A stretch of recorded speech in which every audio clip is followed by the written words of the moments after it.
하룻밤 사이에 코로나19 환자가 20명 늘어나 확진자가 총 51명으로 급증했습니다. 코로나가 국내에 들어선 지 딱 한 달 만에 슈퍼 감염 사례가 나오고 말았습니다. 먼저 이혁준 기자가 보도합니다.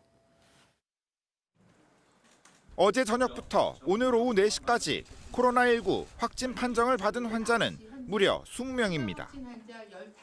어제 오전 확진 판정을 받은 대구의 61살 여성이 15명을 감염시켰습니다. 교외에서 14명, 31번째 환자가 입원했던 한방병원 직원 1명입니다. 31번째 환자의 접촉자는 현재까지 166명으로 확진자는 더 늘어날 수 있습니다. 오전 발표 때만 해도 31번째 환자와 접촉한 확진 감염자는 10명이었는데 7시간 만에 5명이 더 늘었습니다.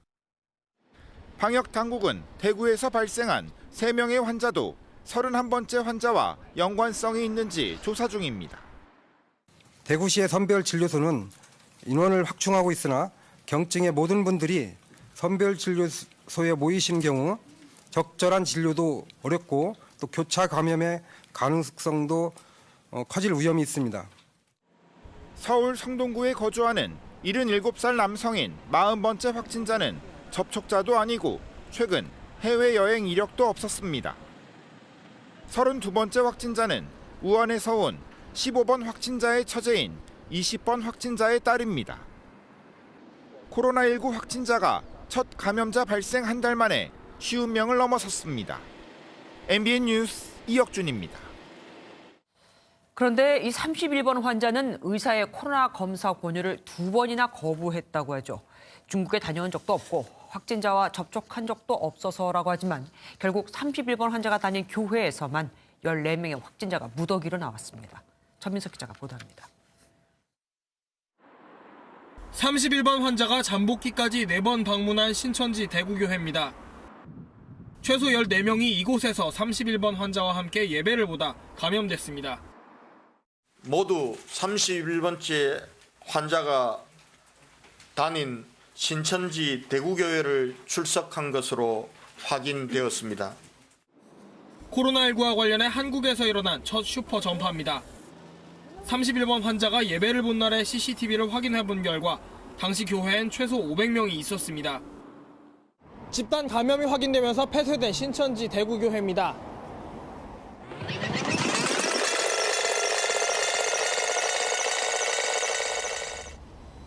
불과 100여 미터 떨어진 곳에 이렇게 지하철역이 있는데 평소 교인들이 많이 이용하는 것으로 알려지면서 지하철 이용객 가운데 추가 접촉자가 있을 가능성이 제기됩니다.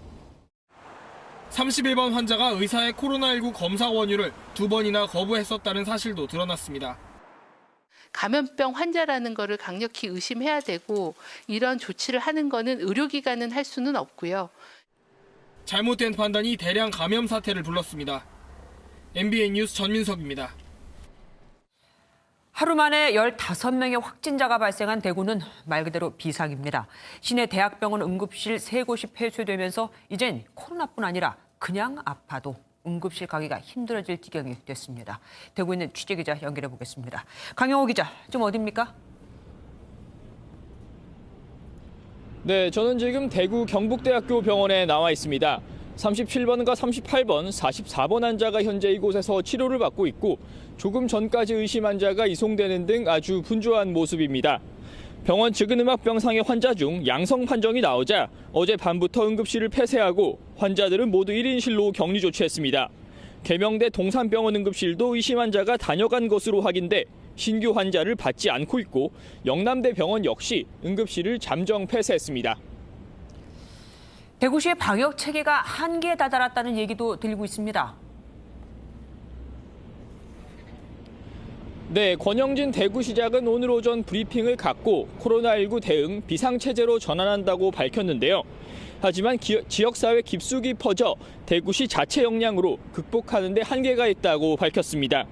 31번 확진자가 다녀간 것으로 알려진 예배에 참석자 1000여 명을 전수조사할 방침이지만 대구시 소속 역학조사관은 단 2명인 것으로 전해졌습니다. 음압병상 문제도 심각합니다. 대구엔 현재 54개의 음압병상이 있는데 이 중 상당수를 중환자나 호흡기 질병 환자들이 사용 중인 것으로 전해졌습니다.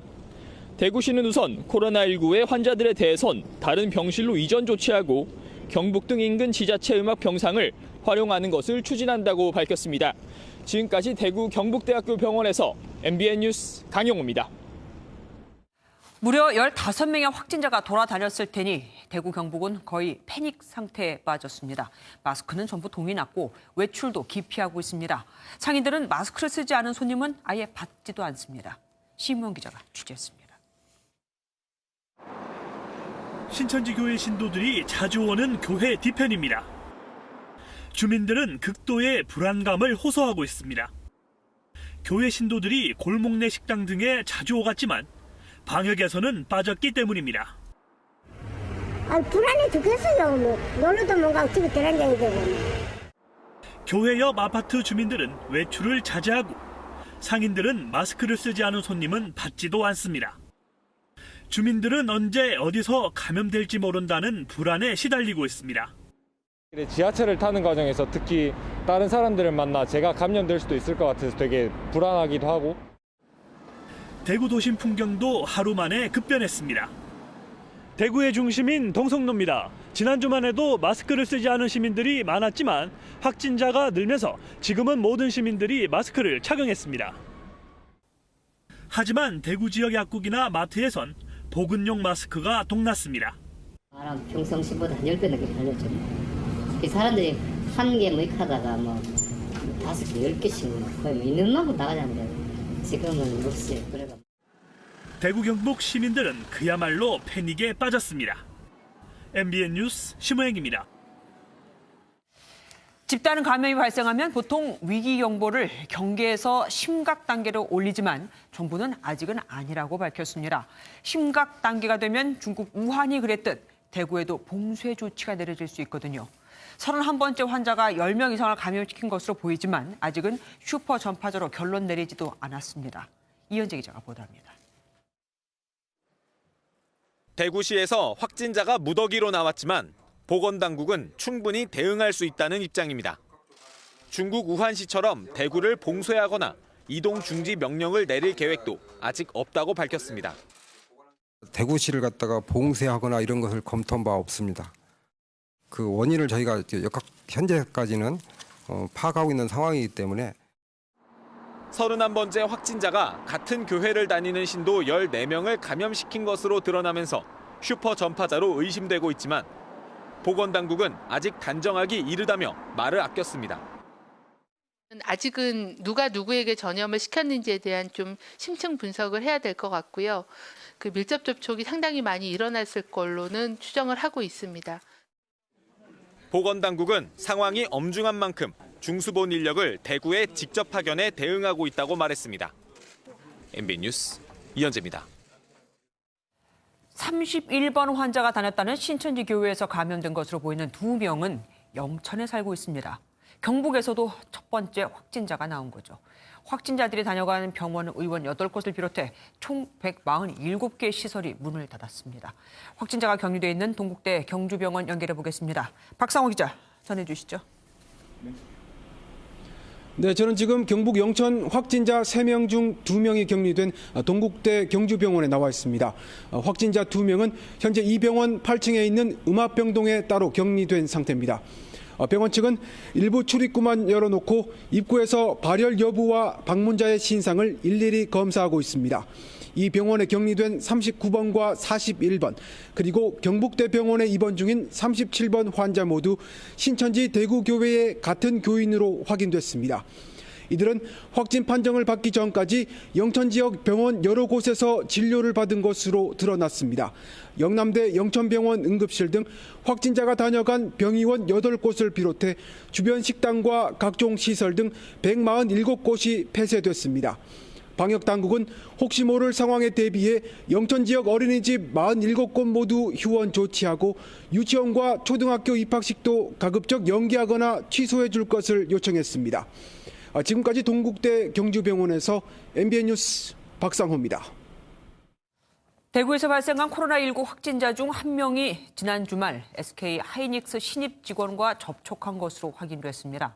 SK 하이닉스는 이 직원이 이용한 2천 사업장 건물을 폐쇄하고 함께 교육을 받은 280여 명도 자가 격리시켰습니다. 서영수 기자입니다. 경기 이천시에 있는 SK 하이닉스 사업장입니다. 해당 사업장에서 신입사원 교육을 받아온 SK 하이닉스 직원이 대구 코로나19 확진자의 밀접 접촉자로 확인됐습니다. 이 직원은 확진자가 확진 판정을 받기 전인 지난 주말 대구에서 해당 확진자를 만난 것으로 알려졌습니다. SK 하이닉스는 이 직원이 교육을 받아온 교육장 건물을 폐쇄하고 방역 조치를 취했다고 밝혔습니다. 같은 반인 30여 명 등 전체 교육생 280여 명에게는 모두 자가격리 지침을 내렸습니다. 회사 방침에 따라서 선제적 대응으로 교육생 280여 명 모두 자가격리 지침을 내렸고, 이 직원은 공장 다른 건물에는 출입하지 않은 것으로 확인돼 공장은 정상 가동 중입니다. MBN 뉴스 서영수입니다. 서울 성동구에서도 추가 확진자가 나왔습니다. 감염원이 어딘지조차 알 수 없는 환자입니다. 사실 이게 진짜 무서운 거죠. 김보미 기자가 보도합니다. 서울 성동구의 아파트에 거주하고 있는 77살 남성이 코로나19 확진 판정을 받았습니다. 이 남성은 어제 고열로 한양대병원 호흡기내과에 내원했다가 폐렴 증상이 확인돼 선별진료소로 옮겨져 검사를 받았습니다. 오늘 새벽 최종 양성 판정을 받고 국립중앙의료원으로 이송돼 치료를 받고 있습니다. 이 남성은 최근 해외여행을 간 적이 없고 기존 확진자와 접촉도 없어 감염원이 명확하지 않은 상황입니다. 이렇게 그냥 아무 데도 안 갔다 온 사람이 그렇게 확진자가 되니까 주민들 너무 불안하잖아요. 잠복기가 14일이라 그러니까 집에 그냥 있어야 되나 어떻게 해야 되나. 성동구는 곧바로 위기 경보 단계를 심각 수준으로 높이고 확진자가 거주하는 아파트와 단지 상가를 방역했습니다. 코로나19 확진자가 나오자 구청 측은 이렇게 도서관과 어린이집 등 공공시설을 임시로 폐쇄시켰습니다. 한양대병원은 확진자가 다녀간 진료과와 응급실을 폐쇄하고 접촉한 의료진을 격리시켰습니다. 방역당국은 CCTV 분석 등을 통해 확진자의 동선을 파악하고 있습니다. MBN 뉴스 김봄입니다. 추가 확진자 중에는 기존 확진자인 형부와 함께 식사했던 수원 거주 40대 확진자의 딸도 있습니다. 11살 초등학생인데 자가격리 해제를 하루 앞두고 확진 판정을 받았습니다. 윤규란 기자가 보도합니다. 15번 확진자의 처제인 20번 확진자는 지난 5일 코로나19 양성 판정을 받고 국군 수도병원에 격리됐습니다. 여성의 남편과 11살 딸은 경기도 수원 집에서 자가격리 상태였습니다. 딸은 그동안 3차례 검사를 받았는데 모두 음성 판정이 나왔고 내일 격리 해제를 앞두고 미열 증상이 발생했습니다. 검사 결과 코로나19 양성 판정이었습니다. 지금까지 국내에서 확인된 첫 초등학생 사례이자 가장 어린 확진 환자입니다.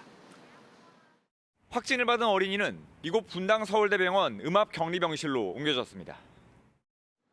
현재 아이는 약간의 미열은 있지만 안정적인 상태로 알려졌습니다.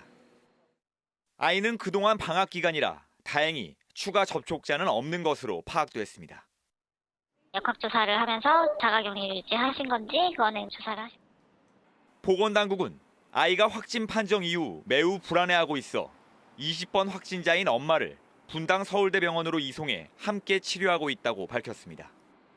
MBN 뉴스 윤기란입니다.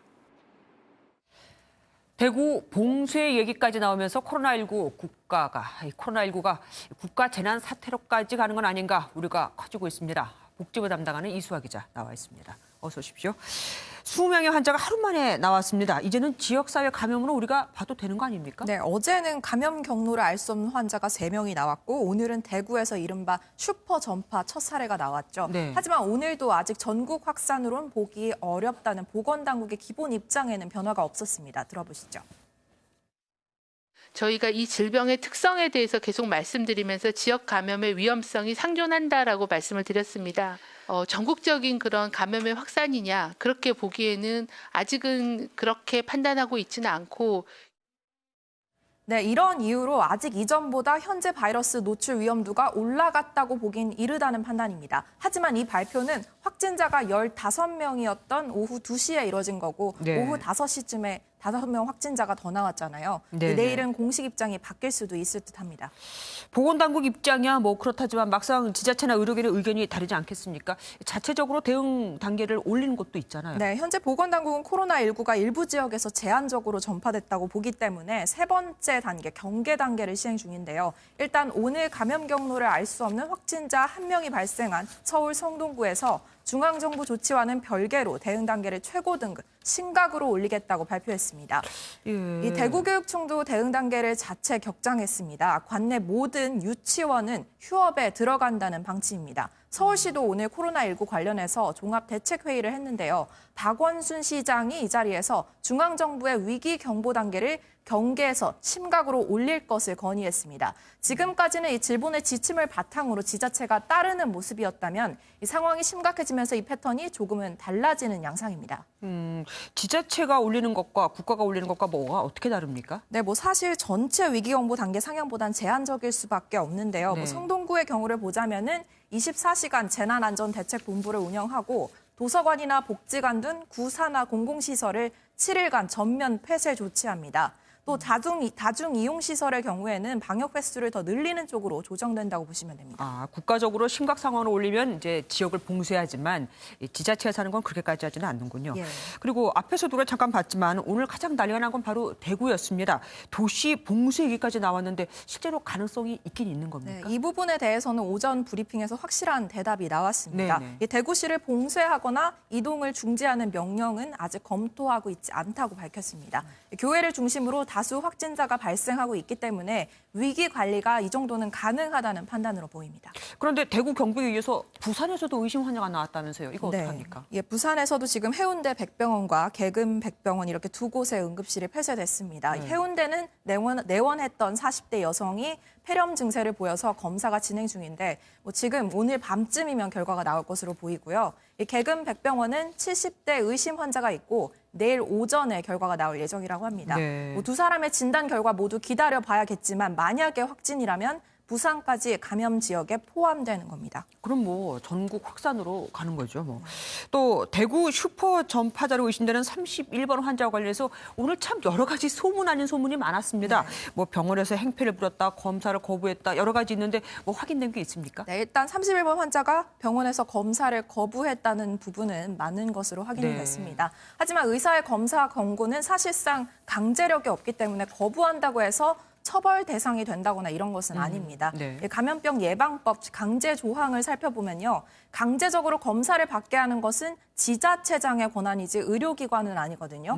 그러니 환자 본인이 검사가 필요 없다고 판단하면 강제 처분 적용이 어렵습니다. 또 31번 환자가 입원 중에 퇴원을 계속 요구하면서 뭐 치료를 거부했다 이런 얘기도 돌았는데 이 부분에 대해서는 경찰과 질본 모두 사실이 아니라고 확인했습니다. 그럼 환자가 거부할 경우 지자체장이 나서서 하라고 얘기를 해야겠네요. 네, 허락이 떨어져야만. 네. 코로나에 대한 새 사례 정의도 내일부터 적용이 되는 거죠? 네, 일단 해외 여행 여과 관계없이 의사 재량으로 진단 검사가 가능해지고요. 원인 불명의 폐렴으로 병원에 들어오면 선제적으로 음압병실 또는 1인실에 격리해서 진단 검사를 진행하게 됩니다. 자가격리도 바뀝니다. 아무리 증상이 없더라도 역학조사관이 필요하다고 판단하면 자가격리 13일째에 진단 검사를 받고 음성이 나와야만 격리 해제가 이루어집니다. 또 중국 본토가 아닌 홍콩, 마카오를 다녀와도 적극적으로 검사를 진행하도록 안내하는 방안도 포함됩니다. 사실 조금이라도 의심이 되면 검사를 받아보는 게 맞겠죠. 주변 분들을 위해서라도 말이죠. 오늘 말씀 여기까지 듣겠습니다. 감사합니다. 대학도 얼마 후면은 개강이죠. 개강을 앞두고 들어오는 중국인 유학생이 7만 명을 넘다 보니 교육부에서 각 대학에 지침을 내렸습니다. 하지만 이 지침대로 유학생들을 관리하는 건 사실상 불가능해 보입니다. 이들에게 1인 1실의 방을 제공하는 것부터 말이죠. 정태웅 기자가 보도합니다. 교육부에서 배포한 코로나19 관련 대학 지침입니다. 중국에서 입국한 유학생들에게 필요에 한해 기숙사를 1인 1실로 제공하도록 돼 있습니다. 하지만 중국인 유학생들을 대학 내에서 수용하는 건 현실적으로 불가능합니다. 실제로 서울 주요 대학들의 중국인 유학생 수는 기숙사의 수용 능력을 초과한 수준으로 나타났습니다. 그렇다고 대학 밖에서 이 많은 학생들을 따로 격리시키는 것도 쉬운 일은 아닙니다. 기숙사로 들어올 인원 이외의 다른 학생들이 격리를 한다거나 수용할 수 있는 시설은 안 되죠. 교육부도 마땅한 대안이 없습니다. 지자체와 협조해가지고 여러 가지 외부에 있는 시설을 활용할 수 있도록 논의 중인 걸로 알고 있거든요. 국내 대학에서 공부하는 중국 유학생 수는 7만 명에 이릅니다. MBN 뉴스 정태웅입니다. 일본 크루즈선에서 내린 한국인 6명과 일본인 1명이 대통령 전용기를 타고 입국했습니다. 이들은 곧바로 인천공항 중앙검역지원센터 음압격리실로 이동했고 이곳에서 2주간 머물게 됩니다. 노승환 기자가 보도합니다. 캄캄한 새벽 공군 3호기가 김포공항에 내립니다. 일본 요코하마항에 정박 중인 크루즈선 다이아몬드 프린세스에 탔던 한국인 6명과 일본인 아내 1명이 입국했습니다. 일반 승객과 분리돼 엄격한 검역을 거친 이들은 곧바로 인천공항 중앙검역지원센터로 향했습니다. 이 센터에는 모두 50개의 음압격리실이 마련돼 있고 7명은 앞으로 14일 동안 격리됩니다. 크루즈선에 탑승했던 외국인은 하선 이후 우리나라로 들어오는 것을 금지했습니다. 외국인의 경우에는 들어오시면 사실 저희가 이제 그 격리시킬 수 있는 상황이 여러 가지 여건이 어렵습니다. 그래서 그런 분들은 가급적 못 들으시게 이제 하는 것이 맞다 이렇게 보고. 크루즈선에선 오는 21일까지 코로나19 음성 판정을 받는 대로 승객 500명이 배에서 내릴 예정입니다. MBN 뉴스 노승환입니다. 청와대가 내수 진작을 위해 자율적 회식은 주 52시간에 포함되지 않는다는 걸 적극 홍보하기로 했습니다. 나가서 회식도 하고 그러면서 경기가 돌게 하라는 거죠.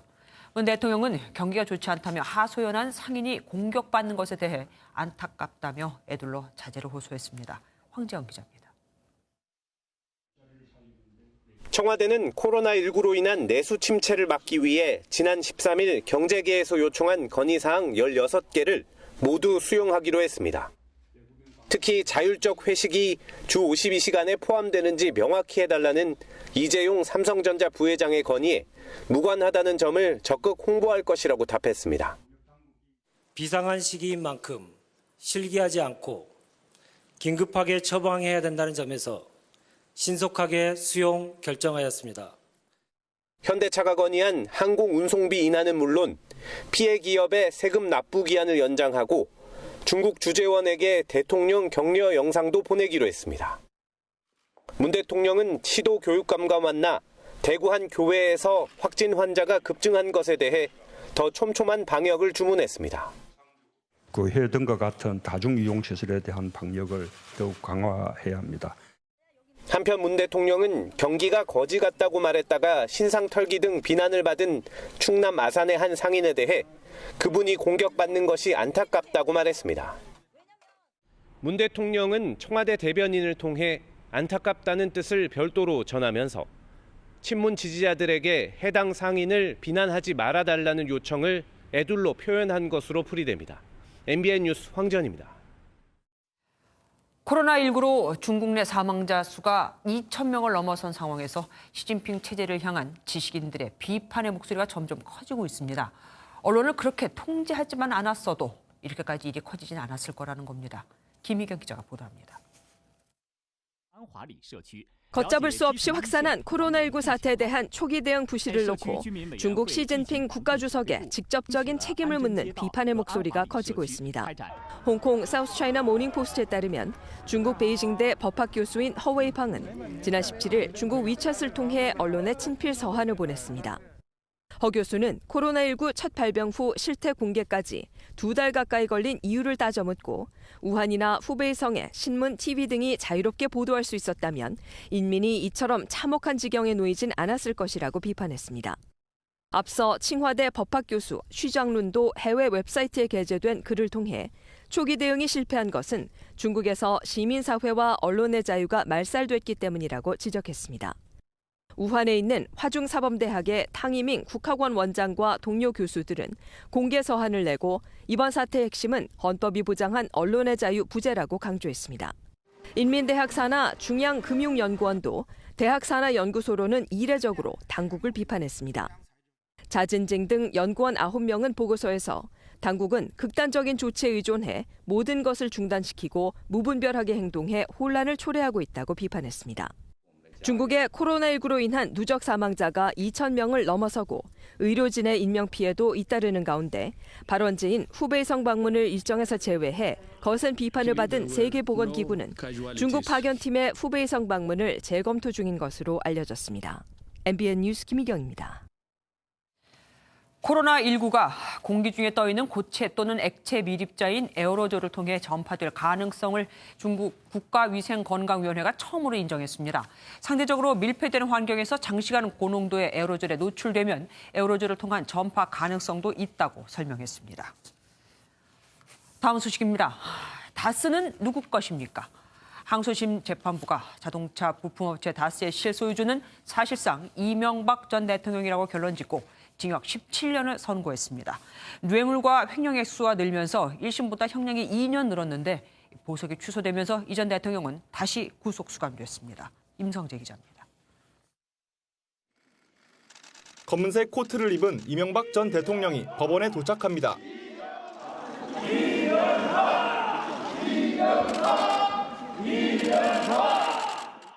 지지자들에게 일일이 악수를 건네는 등 여유로운 모습을 보였지만 항소심 재판부는 이 전 대통령에게 기존 형량보다 2년 늘어난 징역 17년과 벌금 130억 원을 선고하면서 사실상 다스의 실소유주를 이 전 대통령이라고 결론지었습니다. 이 전 대통령의 다스 회삿돈 횡령액은 1심보다 252억 원으로 늘어났고 삼성의 다스 미국 소송 비용이 추가되면서 뇌물액도 94억 원으로 늘어났습니다. 재판부는 자신의 책임이 분명한 경우에도 반성하고 책임을 통감하는 모습을 보여주지 못하는 점이 매우 안타깝다고 질책했습니다. 이 전 대통령 측은 즉각 상고하기로 했습니다. 재판 과정에서 많이 해명이 되고 재판부도 좀 수긍했다고 그렇게 생각하셨던 부분이 전혀 반영이 안 돼서 많이 유감스럽게 생각하셨습니다. 이번 선고에서 재판부가 보석마저 취소하면서 이명박 전 대통령은 다시 동부구치소에 수감됐습니다. MBN 뉴스 임성재입니다. 이번엔 이명박 전 대통령이 다시 수감된 서울 동부구치소 상황 알아보겠습니다. 현장에 취재기자 연결하겠습니다. 박자은 기자. 네, 서울 동부구치소입니다. 이 전 대통령은 이미 낮에 들어갔죠. 그때 현장 분위기는 어땠습니까? 네, 보석 취소로 법정 구속이 확정됐던 이 전 대통령은 오후 2시 40분쯤에 법정을 빠져나갔고 자택에 들르지 않고서 2시간 뒤 동부구치소로 이동했습니다. 5시 10분쯤에 이 전 대통령을 태운 호송차가 구치소로 들어갔는데 진보 성향 유튜버들이 미리 와서 대기하기도 했습니다.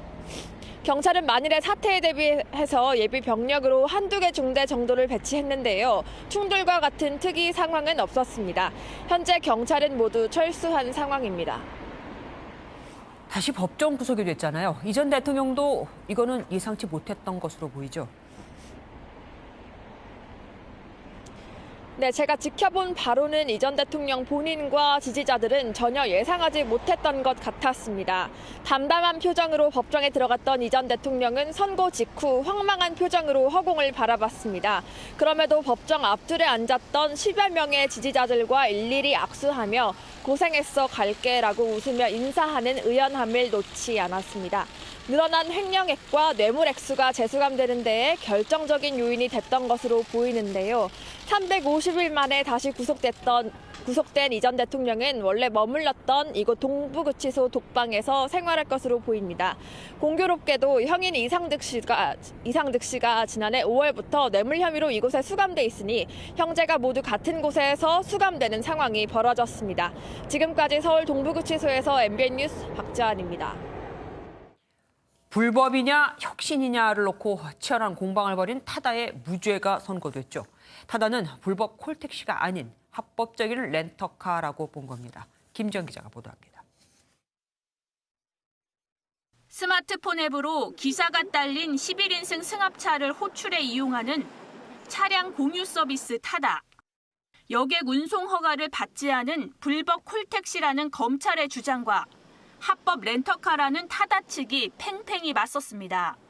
실제 대여한 차량을 빌려줄 땐 여객 운송과 운전자 알선이 금지되고 11인승에서 15인승 승합차만 예외적으로 허용됩니다. 쟁점은 이용자와 타다 간 승합차 임대차 계약을 인정하느냐 여부. 4개월간의 공방 끝에 법원은 합법 결론을 내렸습니다. 재판부는 타다는 이용자가 필요한 시간에 빌리는 초단기 승합차 렌트라며 모빌리티 서비스의 특수성을 인정하면서 이용자는 여객이 아닌 임차인이라고 판단했습니다. 이재용 소카 대표 등엔 모빌리티 산업 주체들이 규제 당국과 해결책을 찾으라고 덧붙였습니다. 우리 사회가 미래로 나아갈 수 있는 좋은 계기가 됐다고 생각을 합니다. 법원의 1차 판단은 타다 측의 승리였습니다. 하지만 판결이 최종 확정될 때까진 타다의 불법성 여부를 둘러싼 갈등은 계속될 것으로 보입니다. MBN 뉴스 김지영입니다. 타다의 합법 판결로 승차 공유 산업은 일단 한숨 돌리게 됐습니다. 하지만 아직 1심인데다가 총선 앞두고 만약 정치권이 택시업계의 눈치를 봐 급히 타다 금지법을 통과시키면 상황은 또 바뀔 수 있습니다. 이혁근 기자가 취재했습니다. 타다 무죄 판결로 업계는 승차 공유 산업의 불씨가 살아났다며 일제히 환영했습니다. 그러면서 앞으로는 법대로 해도 법정에 서는 일이 없도록 제도적 개선이 필요하다고 강조했습니다. 법제도 개선이 빨리 이루어져야 근본적인 위험 요소가 사라지기 때문에 상당수 시민도 소비자의 선택권이 넓어졌다며 법원의 판단을 반기는 분위기입니다. 교통의 다양성을 보장한다는 측면에서 필요하다고 생각하고요. 하지만 예상대로 택시업계는 강하게 반발했습니다.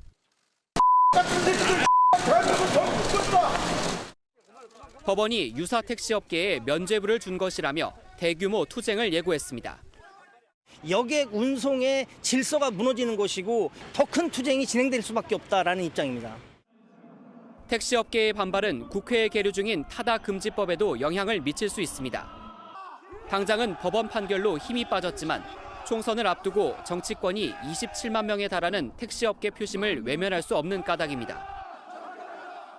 법원이 현행법을 기준으로 무죄 판결을 내린 만큼 타다 금지법이 통과된다면 법원의 판단도 달라질 수 있다는 게 법조계의 관측입니다. MBN 뉴스 이혁근입니다. 봉준호 감독을 비롯해 영화 기생충의 주역들이 한자리에 모였습니다. 유쾌한 분위기 속에 아카데미 사관왕에 오른 소감을 밝혔습니다. 이동훈 기자가 함께했습니다. 봉준호 감독을 중심으로 주연 배우, 제작진까지 모두 모였습니다. 작품상을 비롯한 사관왕으로 아카데미를 석권한 봉준호 감독은 기생충이 우리 주변 이야기라 좋은 결과를 거둔 것 같았다고 밝혔습니다.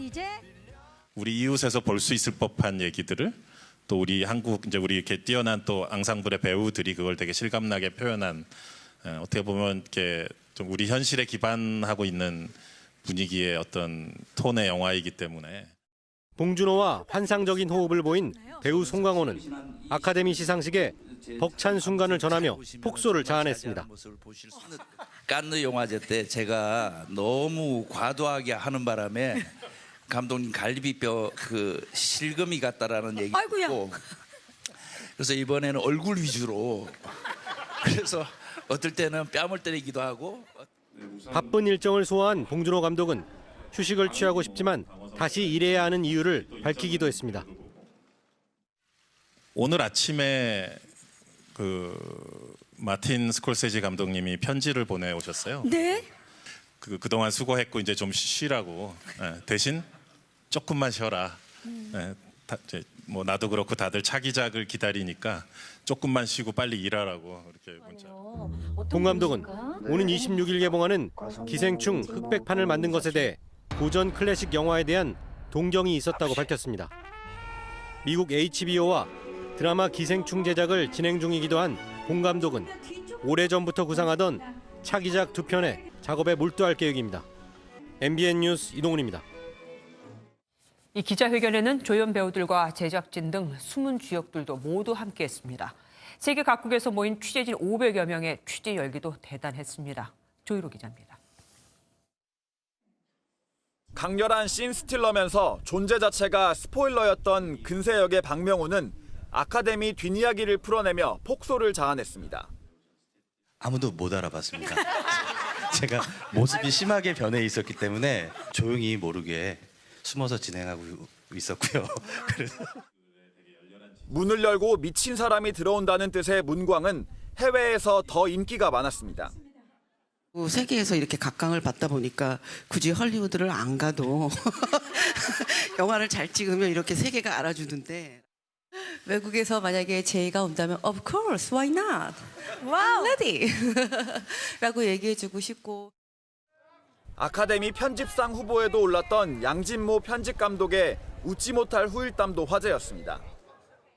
소감을 준비하면은 좀 부정탈 것 같으니까 준비하지 말자. 그래서 저는 준비를 안 했고요. 네. 기생충의 주역들이 모두 모인 자리인 만큼 전 세계 취재진들의 취재 열기도 뜨거웠습니다. 미국과 중국, 일본, 유럽은 물론 중동에서 온 500여 명의 취재진이 몰려 기자회견장은 인산인해를 이뤘습니다. 이들은 꿈 같았던 기생충 레이스를 뒤로하고 다시 본업으로 돌아가 다음 작품을 준비합니다. MBN 뉴스 조희로입니다.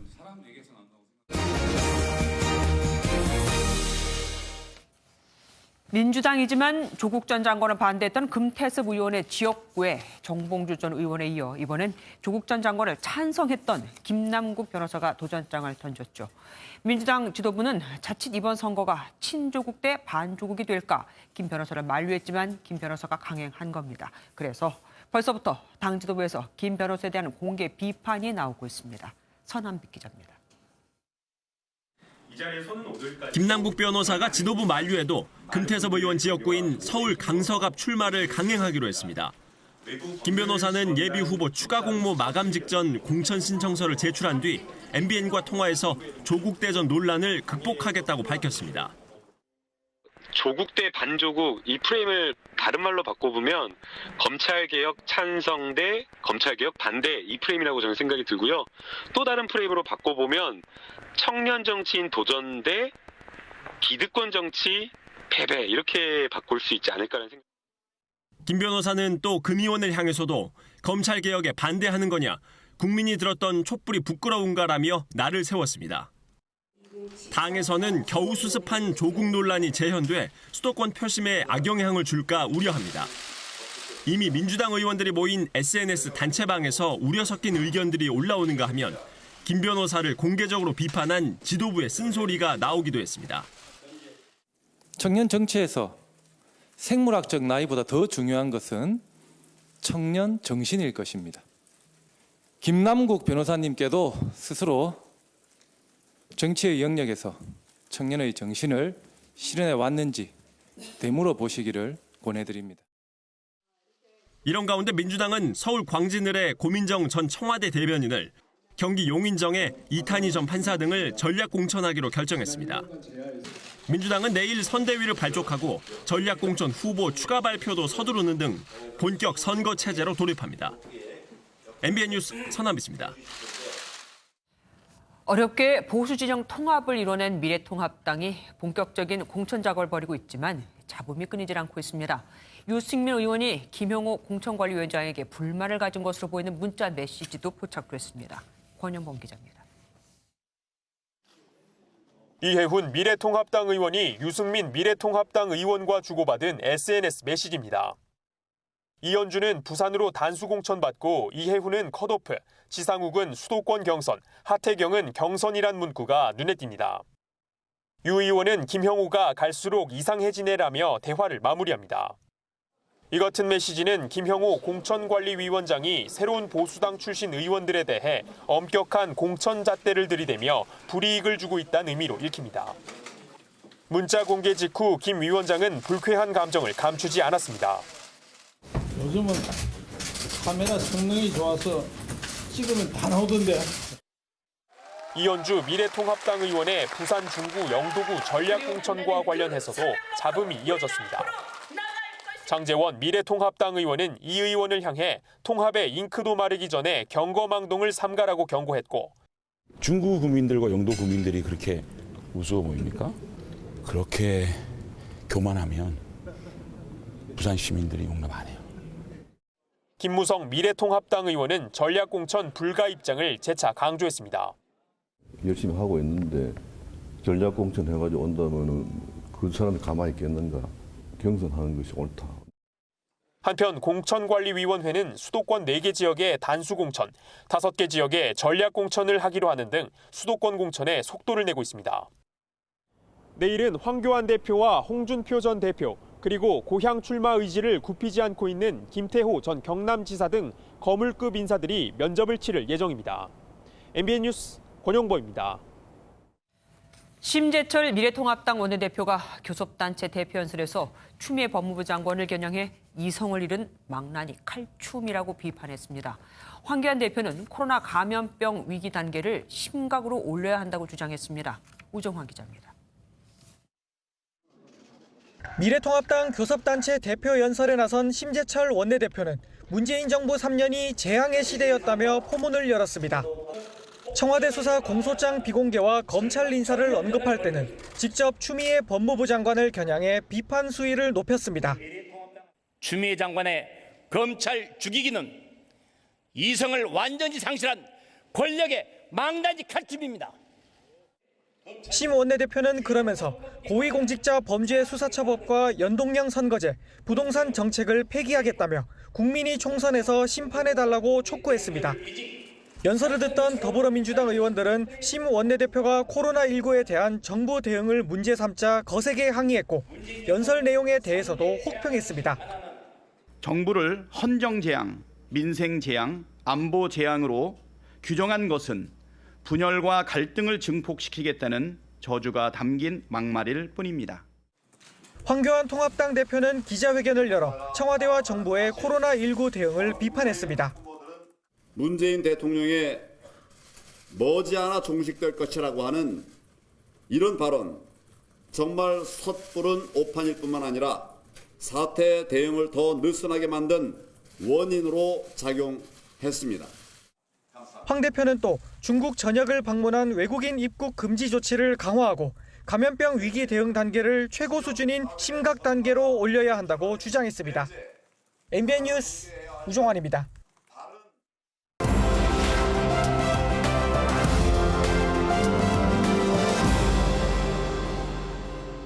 빅뉴스 시간입니다. 오늘은 전정인 기자와 함께하겠습니다. 어서 오십시오. 오늘 첫 번째 키워드는 뭡니까? 네, 첫 번째 키워드는 다급한 문자입니다. 보통 다급하면 전화를 할 텐데 문자로 했는데도 다급했다. 누구한테 보낸 겁니까? 네, 국회의원이 보낸 문자 메시지인데요. 오늘 오전 국회 본회의장에서 오재세 더불어민주당 의원의 문자 메시지가 언론사 카메라에 포착됐습니다. 오 의원은 같은 내용의 메시지를 여러 동료 의원들에게 보냈는데요. 분단위로 문자를 보내 다급함이 느껴졌습니다. 도대체 어떤 내용이었습니까? 네, 카메라에 포착된 건 문자 메시지 중 일부였는데요. 네네. 노영민 보좌관 출신 이장섭이 기어이 오재세 컷오프 시키려 하네요. 오만한 권력이 눈이 멀어 날뛰고 있다는 내용이었습니다. 공천 컷오프, 그러니까 공천 배제를 우려해 동료 의원들에게 일종의 SOS를 친 것으로 보입니다. 오재세 의원의 지역구 상황이 지금 오 의원한테 별로 안 좋은 겁니까? 네, 오 의원의 지역구는 충북 천주 서원구로 이곳에서 내리 사선을 한 중진 의원입니다. 네네. 문자에 언급된 이장섭 전 충북도 정무부지사와 이광희 전 충북도의원과 함께 민주당 공천 경쟁을 벌이고 있는데요. 특히 이장섭 전 부지사는 노영민 대통령 비서실장의 보좌관 출신으로 최측근 인물로 알려져 있습니다. 그런데 시청자 입장에서 봤을 때는요, 이렇게 뭐 읍소를 하면 뭐 결과가 달라지고 뭐 그럴 수 있는 겁니까? 사실 아직 컷오프 여부 등 확실하게 정해진 것은 없습니다. 다만 충북 지역 선거구 8곳 가운데 유일하게 이곳만 공천 방식이 정해지지 않다 보니 오 의원 입장에선 불안감이 큰 것 같습니다. 이게 보도가 되고 나서 오 의원은 뭐라고 얘기를 했습니까? 네, 그래서 제가 직접 통화를 해봤는데요. 한번 들어보겠습니다. 그 공심 자료에서 제가 압도적으로 우세하다.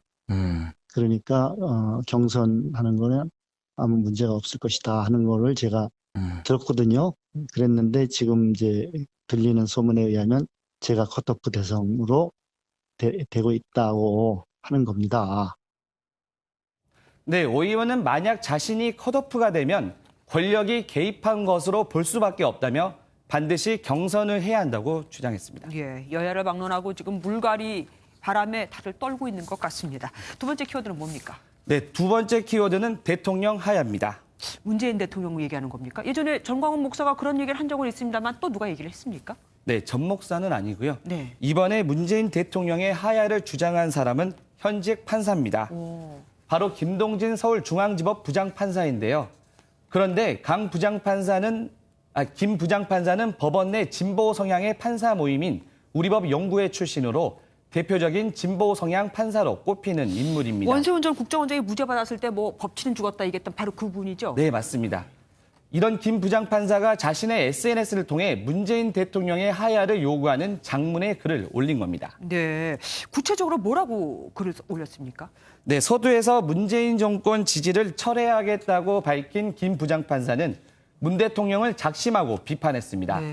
특히 조국 사태에 대해 문 대통령이 마음의 빚을 졌다고 한 발언을 두고 대통령의 자질이 없는 행동이라고 맹비난했는데요. 헌법 질서를 수호할 의지와 능력이 없다고 판단돼 하야를 요구한다고 주장했습니다. 굉장히 발언이 셉니다. 뭐 지금은 이 글이 없는 것 같던데요? 네, 맞습니다. 논란이 일자 김 부장판사가 곧바로 해당 글을 삭제했습니다.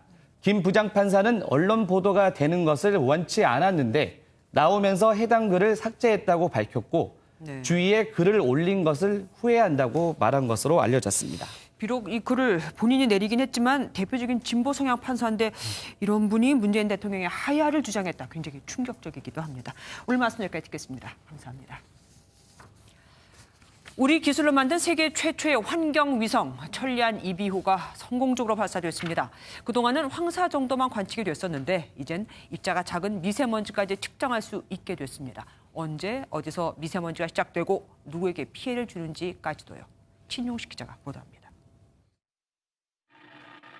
빨간 불기둥을 내뿜으며 로켓이 하늘로 솟구칩니다.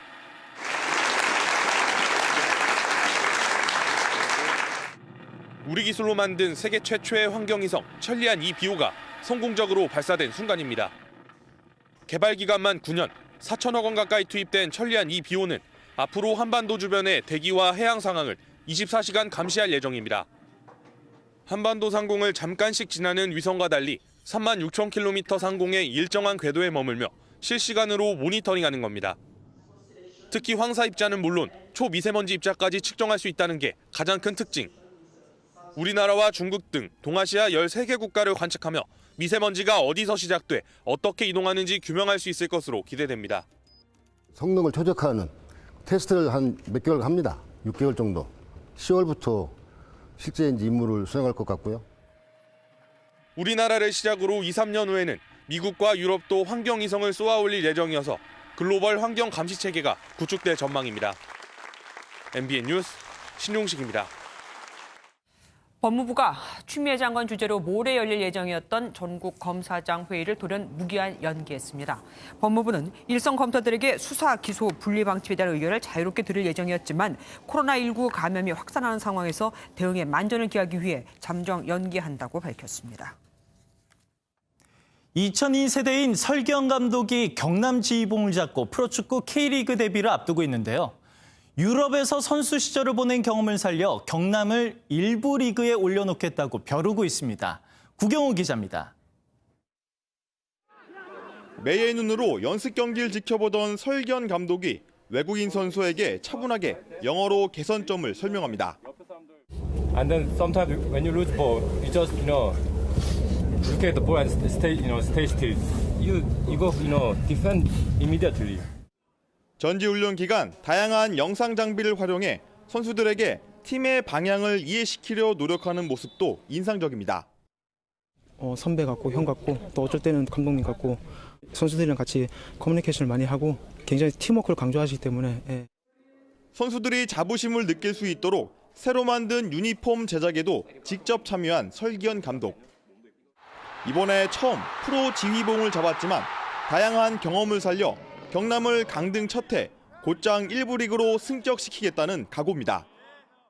설경 감독이 원하는 축구가 이런 거구나라는 것이 시간이 지나면서 드러날 거고 또 그게 결과로 또 이어질 거라고 생각하고 있습니다. 설기현 감독의 유럽식 지도 방식이 경남의 강등 첫해 승격이라는 결실로 나타날지 주목됩니다. MBN 뉴스 구경호입니다.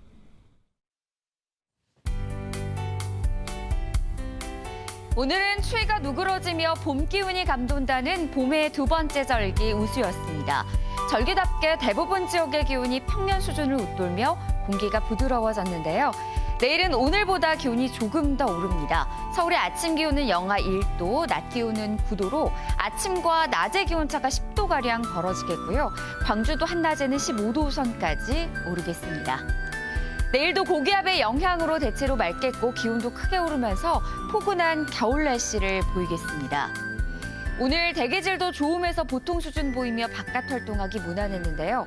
다만 국내 발생 먼지가 축적되면서 내일 경기 남부와 세종, 충북 등 중서부 지역을 중심으로 미세먼지 농도가 나쁨 수준까지 오르겠습니다. 남부지방 광주의 한낮 기온은 15도가 예상되고요. 대구와 울산 14도 등으로 낮 기온 오늘보다 2, 3도가량 높겠습니다. 동해안을 따라서는 건조주의보가 내려졌습니다. 화재 예방에 유의하시기 바랍니다. 당분간 추위는 주춤하겠고 금요일 밤부터 주말 사이에는 전국에 비가 내리겠습니다. 날씨였습니다. MBN이 선정한 이 한 장의 사진입니다. 남극에 사는 아델리 펭귄. 그런데 익숙한 눈 대신 진흙으로 뒤덮여 있습니다. 남극 기온이 역대 최고인 20도를 기록하면서 우리나라보다 기온이 높은 거죠. 눈과 얼음이 녹아내린 탓입니다. 이대로라면 동물이 멸종하는 건 물론 사람에게도 재앙이 닥칠 수 있습니다. 어떤 세계 지도자는 지구온난화 자체를 부정하고 있죠. 뉴스 좀 봤으면 좋겠습니다. MBN 종합뉴스 여기서 마치겠습니다. 함께해 주신 여러분 고맙습니다.